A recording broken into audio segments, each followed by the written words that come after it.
Hay un relato asombroso que registra Juan en su Evangelio, que es uno de los milagros que hizo el Señor Jesús durante sus últimos días aquí en la tierra. Este milagro que el Señor hace es uno de los más importantes en su ministerio y fue el que de alguna manera terminó de culminar la paciencia de aquellos religiosos que en la época buscaban matarlo.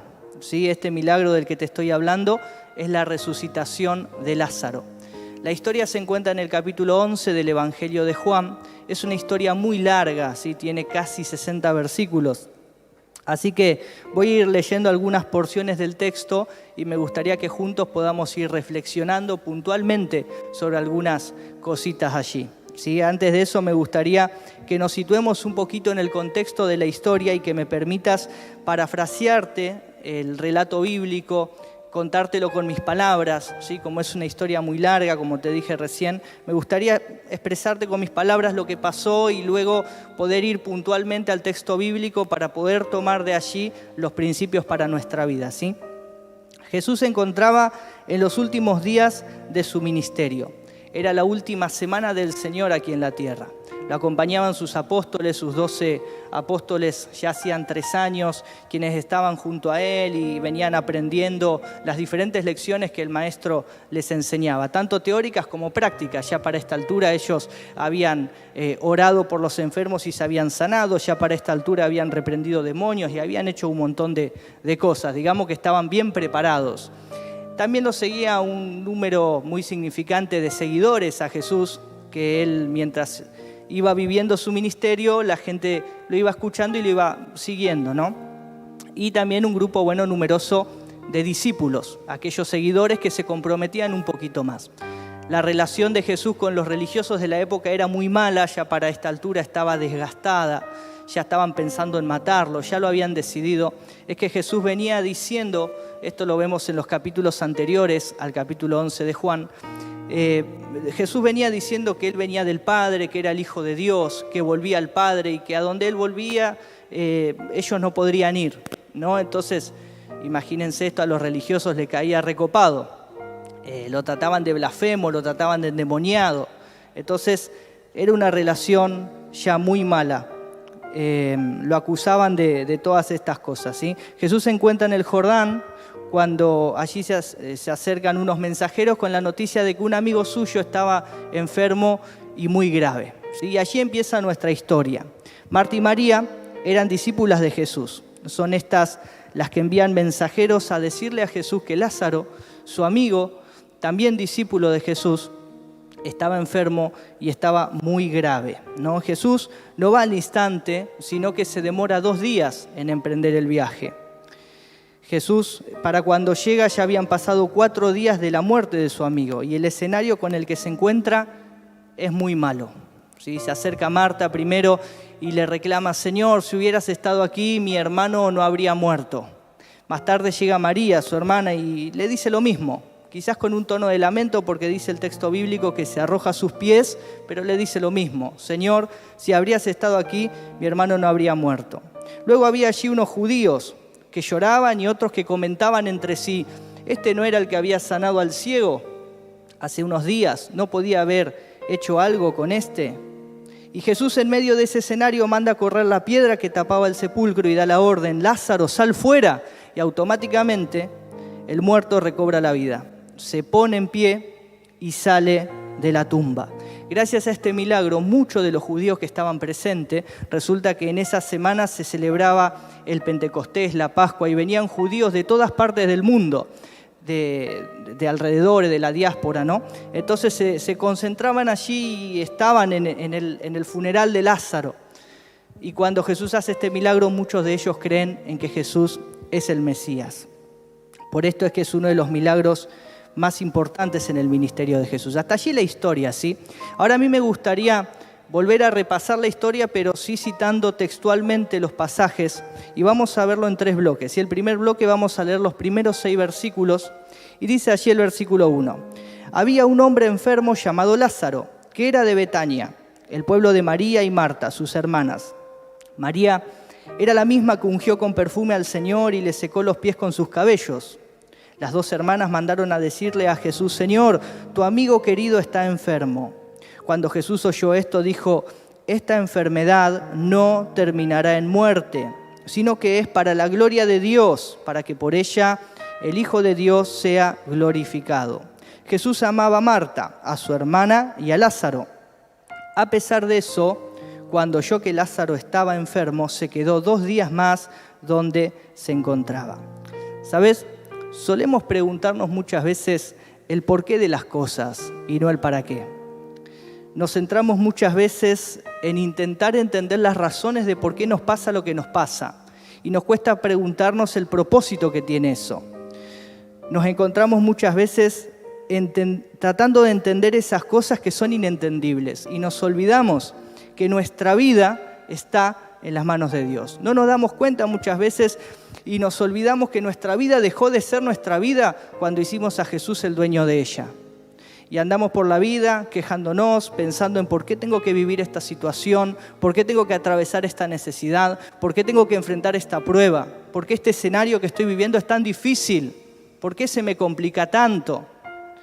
Y nos cuesta preguntarnos, Señor, ¿qué es lo que tengo que aprender? Señor, ¿para qué esto, no?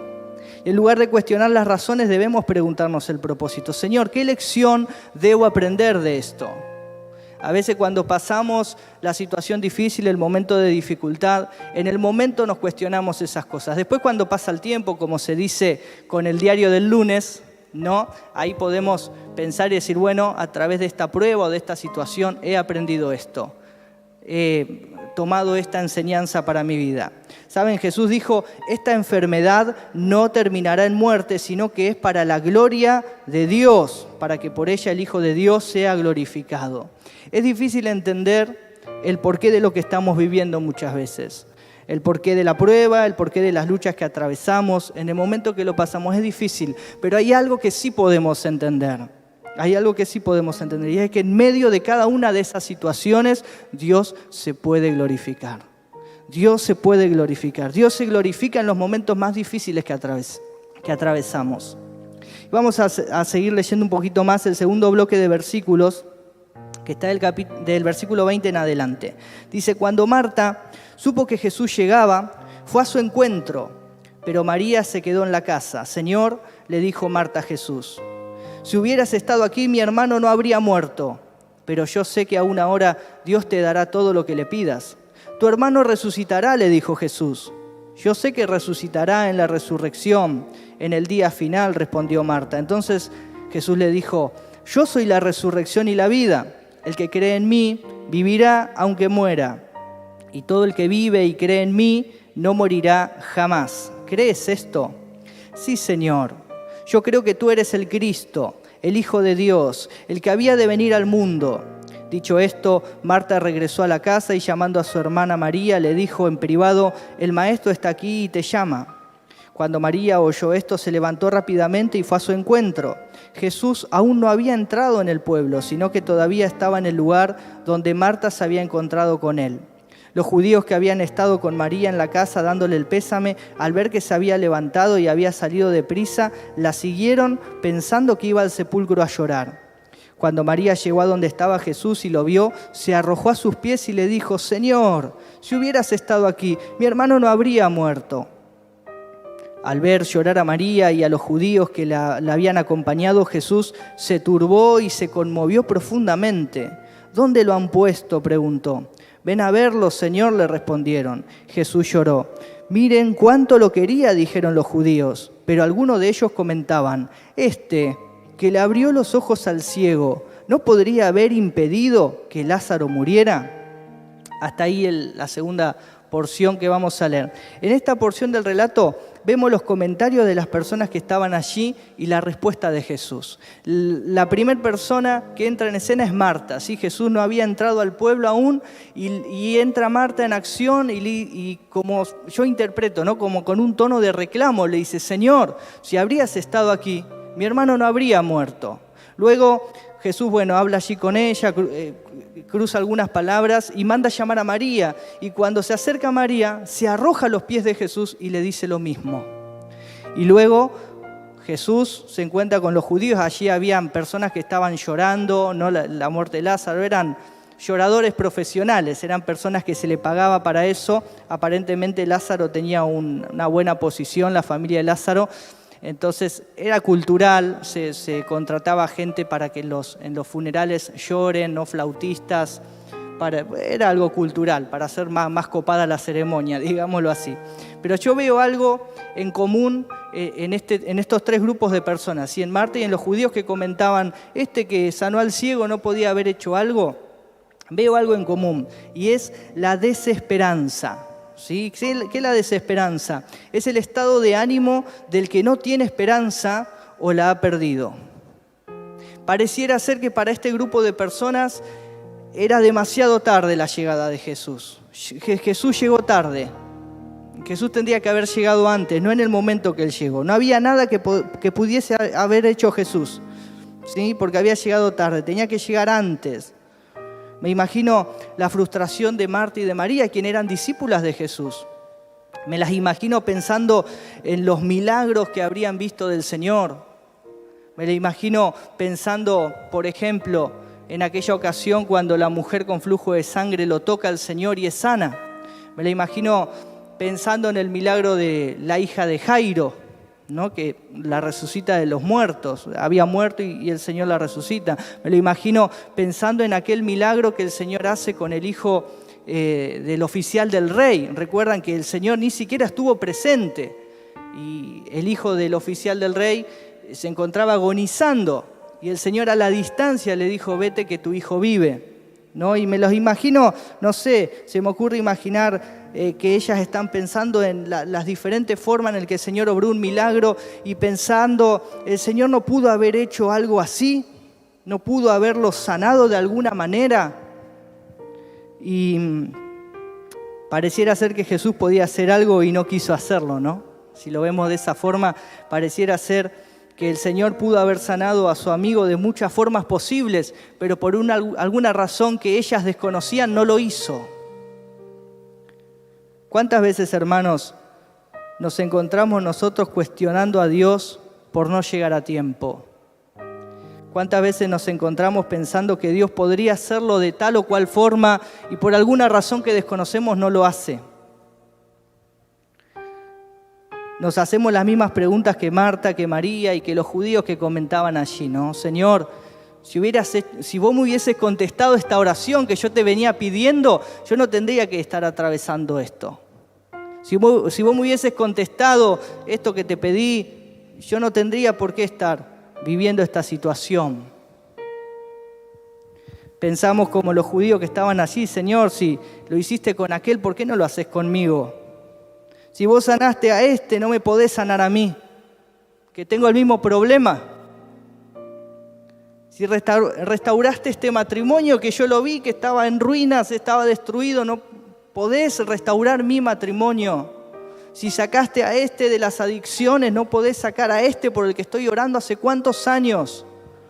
Pareciera ser que el Señor llega tarde, ¿no? Y nos empezamos a cuestionar. ¿Sabes, hermano? Jesús siempre llega a tiempo, siempre llega a tiempo. Nuestra mente tan finita en comparación a la de Dios no entiende las razones divinas del por qué pasan las cosas. Pero, ¿sabes? Debemos tener la convicción y la seguridad de que Jesús nunca llega tarde. Jesús nunca llega tarde, nunca llega tarde. Él llega siempre en el momento justo y escucha nuestras oraciones y escucha nuestros clamores y tiene presente cada uno de los deseos de nuestro corazón, los que están alineados a su propósito, y Él contesta a cada uno de ellos. Pero debemos tener la convicción y la seguridad de que Él está obrando, de que Él no llega tarde. ¿Por qué no era tarde? ¿Por qué era necesario de que Jesús vaya al cuarto día? Me preguntaba esto. Había un pensamiento instalado entre los judíos que decía que el alma de los muertos quedaba deambulando durante 2 o 3 días después de que la persona muriese. Entonces, para el cuarto día ya era imposible que esto pase. Si Jesús hacía el milagro al segundo día o al tercer día, no iba a tener el mismo impacto que se hubiese hecho al cuarto día, cuando ya en el pensamiento judío no había chances para nada, o sea, no había manera de justificar, no había manera de de tratar de entender eso, de pensar de que era algo inventado. No había manera, no había forma. Por otro lado, la mayoría de los sacerdotes que estaban en el momento allí en el lugar eran saduceos, y los saduceos no creían en la resurrección de los muertos. El Señor Jesús lo que les quiere enseñar es que de Él es el poder de la vida y de la muerte, que tiene poder sobre todas las cosas. Entonces había un propósito mayor por el cual Jesús tuvo que ir al cuarto día. Había un propósito mayor. Por eso es que después de este milagro es que Jesús se enfrenta a la semana más crítica, donde allí lo arrestan, donde allí, pasa toda la pasión, ¿no? Yo no sé lo que estás esperando, hermano. No sé cuál es el milagro por el que estás clamando, por lo que le estás pidiendo a Dios. Desconozco quiénes son las personas por las que estás orando para que vuelvan a los brazos del Padre. Pero estoy seguro de una cosa, hermano, que Jesús nunca llega tarde, ¿sí? Cuando menos lo esperamos, el Señor hace el milagro. Cuando menos lo esperamos, Dios entra en acción. No debemos atrevernos a pensar que es demasiado tarde para que Jesús haga algo, ¿sí? Y no debemos preguntarnos cómo lo va a hacer. Debemos confiar, poner nuestra fe en Él y saber de qué Él lo está haciendo. Amén. Voy a compartirte la última porción de versículos del 38 al 44. Dice: conmovido una vez más, Jesús se acercó al sepulcro. Era una cueva cuya entrada estaba tapada con una piedra. Quiten la piedra, ordenó Jesús. Marta, la hermana del difunto, objetó: Señor, ya debe oler mal, pues lleva 4 días allí. ¿No te dije que si crees verás la gloria de Dios?, le contestó Jesús. Entonces quitaron la piedra. Jesús, alzando la vista, dijo: Padre, te doy gracias porque me has escuchado. Ya sabía yo que siempre me escuchas, pero lo dije por la gente que está aquí presente, para que crean que tú me enviaste. Dicho esto, gritó con todas sus fuerzas: Lázaro, sal fuera. El muerto salió con vendas en las manos y en los pies, y el rostro cubierto con un sudario. Quítenles las vendas y dejen que se vaya, les dijo Jesús. Bien, hasta allí. Los sepulcros en aquella época eran cuevas, ¿sí? Que, allí se llevaban a cabo los funerales, y cuando se visitaba al muerto, la cueva estaba abierta, ¿sí? Al muerto se lo ungía con una especie de aromas, ¿no? De fragancias, porque pasaba el tiempo y el cuerpo desde el muerto, imagínense el aroma que largaba. Entonces allí con lo que lo ungían amortiguaban un poquito el olor. Ya para el cuarto día ya el olor estaba bastante complicado, ¿no? El asunto. Entonces rodaban una piedra tapando la cueva, y eso significaba que el funeral estaba terminado. Se daba por terminado el funeral cuando se rodaba la piedra sobre la cueva. Entonces, cuando Jesús pide que corran la piedra, lo que menos pensaron las personas que estaban allí presentes es que Jesús iba a hacer algo. Recuerden que para el concepto del judío ya pasaron 4 días, ya está, no hay nada que se pueda hacer, no hay nada que se pueda hacer. Entonces ellos habrían pensado, me imagino yo, que Jesús intentaba despedirse de su amigo. Por eso es que Marta objeta, ¿no? Y dice: Señor, ya huele mal. Como diciendo: ya fue, Señor, dejate de hinchar, hubieras venido antes, ahora lo vas a despedir. Ya está. Ya está la piedra puesta, ya pasó el tiempo. Yo me imagino que pensaron eso, ¿sí? Y allí ocurrió lo que nadie esperaba. El muerto volvió a la vida. ¿Sabes? Quizás hayan peticiones a las que le hayas rodado la piedra. Quizás hayan sueños por los que orabas y pensaste que ya es demasiado tarde para que Jesús haga algo y le rodaste la piedra. Probablemente pasaron tantos días y esa oración murió en el tiempo por aquello que orabas, y ya es imposible que Dios haga algo. Pero saben, aprendo por este pasaje, por esta porción, que debemos correr la piedra y poder creer, hermanos, para así ver la gloria de Dios, como dice el texto. ¿Y qué significa esto que dice el Señor? De paso voy a invitar a los chicos que me acompañen tocando algo. ¿Qué significa si crees verás la gloria de Dios? Sencillamente, hermanos, que si creemos que Dios tiene el total control de todas las cosas, si creemos de verdad que Dios tiene el total control de todas las cosas y que Él es todopoderoso para revertir cualquier situación, veremos milagros increíbles. Vamos a poder palpar el poder de Dios de una manera inimaginada. Y yo pienso, hermanos, que nuestra oración debe cambiar. Oramos siempre para que Dios haga algo en algún momento. Oramos siempre para que Dios sobre. Oramos siempre para que, Señor, hace esto. Yo creo que Dios no lo va a hacer. Yo creo que Dios lo está haciendo. Yo creo que Dios no va a obrar. Yo creo que Dios está obrando. Yo creo que Dios no llega tarde, hermano. Yo creo que Dios siempre llega en el mejor momento. Yo creo que en el momento que nosotros alineamos nuestro corazón con Él y empezamos a clamar por algo, Él nos da la respuesta en el momento. Pero somos nosotros los que necesitamos de alguna manera tener esa paciencia, esa convicción, esa seguridad, esa confianza de saber que Dios lo está haciendo. Dios lo está haciendo. Él no lo va a hacer, Él lo está haciendo. Amén. Él no va a obrar porque Él está obrando. Quizás no lo vemos, como esa canción que cantamos muchas veces, que no lo podemos ver, pero sabemos que Él está obrando. Y es así, hermano, Él está obrando. Debemos pedirle al Señor que nos dé esa paciencia y esa seguridad de poder creer. Amén. Y que removamos la piedra. Jesús le dijo, remuevan la piedra, corran la piedra, porque no es tarde para que Dios haga algo.